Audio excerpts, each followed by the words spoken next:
Ito ay rated SPG. Striktong patnubay at gabay ng magulang ang kailangan. Maaaring may masiselang tema, lengguwahe, karahasan, sexual, horror o droga na hindi angkop sa mga... Isa na naman ngang suliranin ang susubok nga sa lakas nito ni Emma dahil lakas loob nga niyang hinamon itong si Jade ng away at kung sino nga raw ang mananalo ay makukuha nga itong si Mookie at si Danilo. Patas ng lumaban itong si Emma, ngunit ito ngang si Olive ay may daladalang nga kadayaan dahil may tao nga siyang hinire upang ngang barilin itong si Emma. Buong akala nga nito ni Olive ay mananalo siya dito kay Emma, ngunit dumating nga itong si Mookie at si Danilo upang ngang awati ng dalawa. At dito na nga rin lalabas ang katotohanan na ito ngang si Olive ay nagpapanggap nga lang bilang Jade. Sa kabilang banda naman nga sa tulong nga nito ni Ador ay tagumpay nga niyang napalaya ito ngang si Ligaya,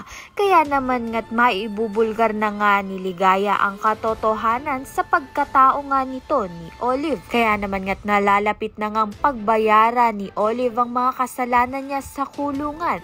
Kaya naman nga't yan at iba pa ang dapat natin pakaabangan. Maraming salamat sa iyong panunood.